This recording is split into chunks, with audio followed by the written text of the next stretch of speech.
2026-এ যারা যারা জেনপাস ইউজি পরীক্ষা দিচ্ছে তাদের প্রত্যেকটা স্টুডেন্টের মধ্যে এখন একটাই প্রশ্ন যে আমরা কি লজিক্যাল রিজনিং আর পড়বো না? আমাদের কি করা উচিত? লজিক্যাল রিজনিং কি গোটাটা ছেড়ে দেবো, নাকি না পড়েও আমি পাশ করে যেতে পারবো কোনোভাবে? বুঝতেও পারছি না যদি চলে আসে বাই চান্স। সেই জন্য আমি তোমাদের শ্রদ্ধারা ম্যাম তোমাদের লেটস ইমপ্রুভ নার্সিং চ্যানেলে তোমাদের জন্য আজকের যে এই প্রবলেমটা, তোমাদের এই যে কনফিউশনটা, সেটা সংক্রান্ত তোমাদের একটা শর্ট ভিডিও তোমাদের জন্য নিয়ে এসেছি, যেটা দেখলে তুমি পুরো ক্ল্যারিটি পাবে যে তোমার অ্যাজ আ স্টুডেন্ট অ্যাসপিরেন্ট 2026-এ জেনপাস ইউজি পরীক্ষার জন্য কি করা উচিত, কি করলে তোমার পরীক্ষাটাও ভালো মতন হবে এবং তোমার যে কনফিউশনটা সেটাও তোমার ক্লিয়ার হয়ে যাবে। আচ্ছা, প্রথমত আমি আজকের গোটা ভিডিওটাকে দুজন ক্যান্ডিডেটের মধ্যে ডিভাইড করে দেবো, সেটা হচ্ছে ড্রপার এবং ফ্রেশার। তার রিজনও কি সেটা আমি তোমাদেরকে বলছি। তাহলে চলো আগে ভিডিওটা স্টার্ট করা যাক। আমি আজকে ড্রপার এবং ফ্রেশার যারা আছো তাদের জন্য এই ভিডিওটা সেপারেট করে দিচ্ছি, কারণ কি দুজনের অ্যাপ্রোচ আলাদা হবে। ঠিক আছে, দেখো প্রথমত কথা বলবো ড্রপার এবং ফ্রেশার্স। আমরা ফ্রেশারকে নিয়ে কথা বলবো, কিন্তু তুমি যদি এই ভিডিওটা দেখছো, আমি জানি না তোমরা ড্রপার দেখছো না ফ্রেশার দেখছো, কিন্তু তুমি যদি জেনপাস ইউজি অ্যাসপিরেন্ট হয়ে থাকো, তুমি সেলফ স্টাডি করছো না তুমি ব্যাচে পড়ছো, তুমি অফলাইনে পড়ছো অনলাইনে পড়ছো, আমি জানি না, কিন্তু তোমার যেটা করণীয় হওয়া উচিত সেটা হচ্ছে যে তোমার জেনপাস ইউজির জন্য এই জিনিসগুলো কিন্তু অবশ্যই করা উচিত। আশা করি তুমি এইটা করছো, বিকজ এইটার উপরেও কিন্তু প্রচুর কিছু নির্ভর করছে। প্রথমত তুমি অ্যাসপিরেন্ট যদি হয়ে থাকো বেটা, তাহলে আমি প্রত্যেকটা জেনপাস ইউজি এনএম জিএনএম যত স্টুডেন্টস আছে আমাদেরকে গাইডেন্স প্রোভাইড করি এক্সামের জন্য, এবং তাদেরকে আমি বলি আগে তুমি সিলেবাস, তোমার কি সিলেবাস জানা আছে কোনোভাবে? না জানা থাকলে প্রথমত দেখে নাও, পিওয়াইকিউ অবশ্যই করো এবং মক টেস্ট অ্যাটেম্প্ট অবশ্যই দাও। লজিক্যাল রিজনিংটা অবশ্যই এই বছর আমাদের নেই, তুমি বাকি সাবজেক্টের গুলো কিন্তু অবশ্যই তুমি দেখো। এটা হচ্ছে প্রথম কথা। আমরা আসি এবার শুরু করব ফ্রেশার দেরকে নিয়ে কথা বলা, অর্থাৎ যারা এই বছর 2026-এ উচ্চ মাধ্যমিক পরীক্ষা তোমরা দিয়েছো বেটা, তোমাদেরকে নিয়ে আগে আমরা কথা বলবো। তোমরা যারা ফ্রেশার স্টুডেন্টস আছো, তোমরা উচ্চ মাধ্যমিকে যে সাবজেক্ট গুলো পড়েছো, এই জেনপাসে যদি সব ঠিক চলতো তাহলে তোমাকে আরেকটা সাবজেক্ট শিখতে হতো, সেটা হচ্ছে লজিক্যাল রিজনিং, তোমাকে কিন্তু শিখতে হতো। এই মুহূর্তে বোর্ড লজিক্যাল রিজনিং সাবজেক্টটাকে সরিয়ে দিয়েছে। তাহলে এবার তোমাদের যে প্রশ্ন, তোমাদের যে কনফিউশন, যে আমরা কি তাহলে শিখে কি প্র্যাকটিস করব, কি আসতে পারে বা নাও আসতে পারে।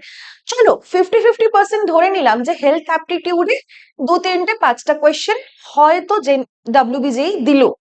আমি ধরে নিলাম যে ঠিক আছে, আমাকে মোটামুটি 3 থেকে 5টা কোয়েশ্চেন হয়তো আমাকে দিল। এটা হচ্ছে লজিক্যাল রিজনিং কোয়েশ্চেন দিল, এটা আমার 50% চান্স আমি ধরে নিলাম আমাকে দিল।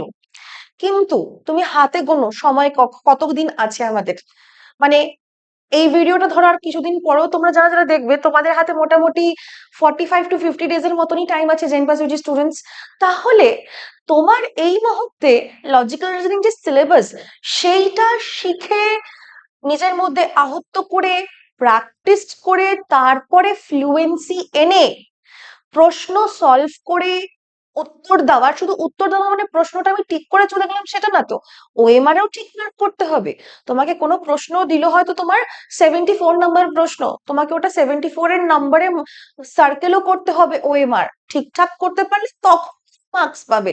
তাহলে এই যে প্রসেসটা, যারা যারা এই মুহূর্তে ফ্রেশার 2026-এ উচ্চ মাধ্যমিক পরীক্ষা দিয়ে জেনপাস ইউজি পরীক্ষার জন্য বসবে, তোমরা এই টাইমটা এখানে এখন দিও না। তাহলে তোমার প্রচন্ড, মানে তোমার অনেকটা টাইম কিন্তু এখানে চলে যাচ্ছে। তুমি বরঞ্চ কি করতে পারো, তুমি বলবে যে ম্যাম তাহলে আমাদের এই মার্কসটা তো চলে যাবে যদি হেলথ অ্যাপটিটিউডে বাই চান্স দিয়ে দেয়, কেন কি অ্যাপটিটিউড কথা তো, অ্যাপটিটিউডের মধ্যে লজিক্যাল রিজনিং যদি দিয়েও দিল ধরো, তাহলে তোমার এই মার্কসটা চলে যাবে। ম্যাম তাহলে আমরা কেন করব না? দেখো তোমাকে টাইম ম্যানেজমেন্টটা তো আমি বললাম যে তোমার ওই টাইমটা কিন্তু এখন প্রচন্ড ইম্পর্টেন্ট। তাহলে সেই টাইমটা বরঞ্চ এখানে 3-5টা প্রশ্ন তুমি করার চেয়ে, তুমি যেই সাবজেক্ট গুলো উচ্চ মাধ্যমিক পড়েছো, অর্থাৎ ফিজিক্স কেমিস্ট্রি বায়োলজি, তুমি যদি এই 3টে সাবজেক্ট পড়ে আছো, তাহলে তোমার আরো ভালো করে ওইটা করা উচিত এই মুহূর্তে।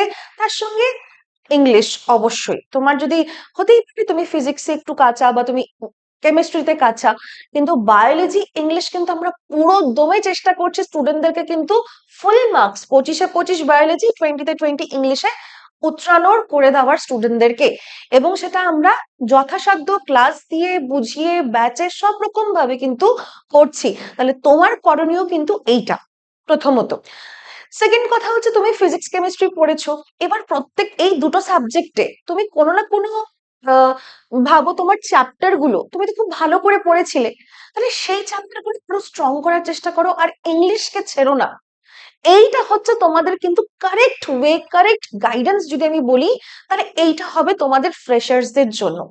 ঠিক আছে? তাহলে যদি তুমি ফ্রেশার হয়ে থাকো, আমাকে অবশ্যই কমেন্ট করে জানিও ম্যাম আমি ফ্রেশার এবং আমি এই পদ্ধতিটা অ্যাপ্লাই করছি, আমাকে অবশ্যই কমেন্টে জানাবে। আমি কিন্তু কমেন্ট দেখি এবং আমি রিপ্লাই করি। আশা করি তোমরা সকলে বুঝতে পেরেছো। এবার যেরকম কি আমি তোমাকে বলেছি যে তোমার সিলেবাস তোমার জন্য জানা উচিত, কিন্তু এই ভাইটাল টাইমে তোমাকে সিলেবাস জানতে হবে। হ্যাঁ, উচ্চ মাধ্যমিকের সিলেবাসই পরীক্ষা হবে, কিন্তু উচ্চ মাধ্যমিকটা একাডেমিক পরীক্ষা, জেনপাস কম্পিটিটিভ পরীক্ষা। একাডেমিকে তোমার সব পড়তে হবে, কিন্তু কম্পিটিটিভে কিন্তু তোমাকে সব পড়তে হবে না। তো সেইটার জন্য তুমি চাইলে কিন্তু সিলেবাস পিওয়াইকিউ মক টেস্টের জন্য তুমি চাইলে আমাদের ব্যাচ জয়েন করে নিতে পারো। যে আমি কোনো কিছু করব না নিজের থেকে, আমি জাস্ট এসে ক্লাস করব, বাকি কাজ টিচাররা করুক, সেটা কি আমরা করছি ব্যাচে। তো তোমার মক টেস্ট, তোমার পিওয়াইকিউ, তোমার পুরো সিলেবাস সবকিছু কিন্তু এখানে কভার হয়ে যাচ্ছে। তুমি যদি এখনো ভাবছোই যদি, তাহলে কিন্তু ভাবনা বন্ধ করে আজকেই অ্যাকশন নাও। ডেসক্রিপশনে লিংক আছে, আমাদের কল নাম্বার দেওয়া আছে, কন্ট্যাক্ট করো, ব্যাচে ভর্তি হও এবং ক্লাস ফটাফট তোমরা স্টার্ট করো। By the way, logic class উঠে যে হেলথ অ্যাপটিটিউডের ক্লাস এসছে, সেটারও কিন্তু মক টেস্ট এবং আমাদের কিন্তু পুরো ক্লাসেস, তার পিডিএফ, তার নোটস, তার মক টেস্ট, এভরিথিং কিন্তু এখানে করানো হচ্ছে। তার সঙ্গে র্যাঙ্ক ইমপ্রুভমেন্ট কোর্সও তোমাদের কিন্তু এখানে থাকছে।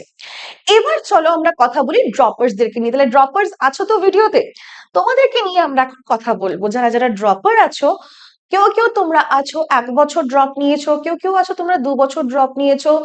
তোমরা যেহেতু লজিক্যাল রিজনিংটাকে এতদিন প্রায় প্র্যাকটিস করে এসছো এবং গোটা সিলেবাস তোমাদের কমপ্লিট, তোমাদের কাছে প্রচুর প্রশ্ন হয়ে গেছে, জমে গেছে, তোমরা কি করবে?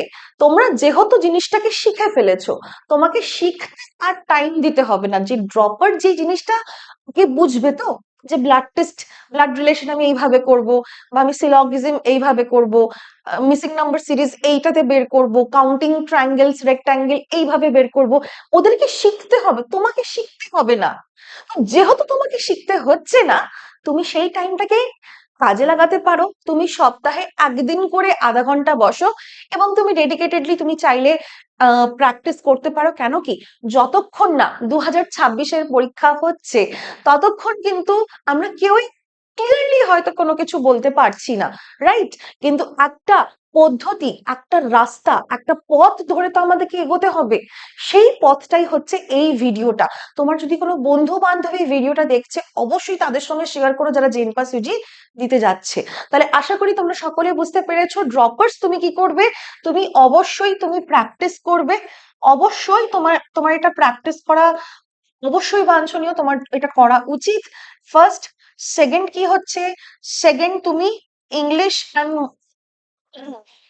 ইংলিশ এবং বায়ো খুব ভালো করে করো, যাতে এখানের 20 আর এখানের 25 যেন তোমার পকেটে থাকে মার্কস। এইটার ব্যবস্থা তোমাকে করতে হবে, ঠিক আছে? এবং যারা ফ্রেশার এবং ড্রপার দুজনকেই মক টেস্ট দাও। মক টেস্ট আমাদের অ্যাপে পাবে, মক টেস্ট দাও। কেউ যদি ইউটিউব থেকে পড়ছো, কোনো ব্যাপার না, আমাদের ধুরন্ধর সিরিজে প্রত্যেকটা টপিক ওয়াইজ, চ্যাপ্টার ওয়াইজ কিন্তু তোমাদের ক্লাসেস আসছে ধুরন্ধরে, সেটাও তুমি দেখতে পারো, পড়তে পারো। এবং আরো কিছু ফ্রি ক্লাসেস তোমাদের কিন্তু আমাদের অ্যাপে দেওয়া আছে। তাহলে তুমি লেটস ইমপ্রুভ এর অ্যাপ ডাউনলোড করো, করে রেজিস্টার করো। ওখানে দেখবে ফ্রি কোর্সের মধ্যে তোমার প্রচুর ফ্রি ফ্রি কোর্স আছে, তাহলে সেইটা তুমি কিন্তু করতে পারো। সরি, ওটা প্রিমিয়াম কোর্সে আছে, ভুল বললাম, প্রিমিয়াম কোর্সেসে আছে, তুমি সেটা ওখানটাতেই তুমি কিন্তু দেখে নিতে পারবে। তাহলে আশা করি তোমাদের আজকের যে এই যে কনফিউশনটা, যে আমি কি করব, আমার করা উচিত কি করা উচিত না, আশা করি তুমি সেইটা বুঝতে পেরেছো। এবং যদি কেউ ড্রপার হয়ে থাকো, জানিও আমাকে যে আমি এই বছর ড্রপ নিচ্ছি এবং আমি এই পদ্ধতিটা ট্রাই করব বা আমি এই পদ্ধতিতে চলবো, এটা আমাকে অবশ্যই জানিও। এছাড়া আরো যদি কোনো ডাউট থেকে থাকে আমাকে অবশ্যই জানিও।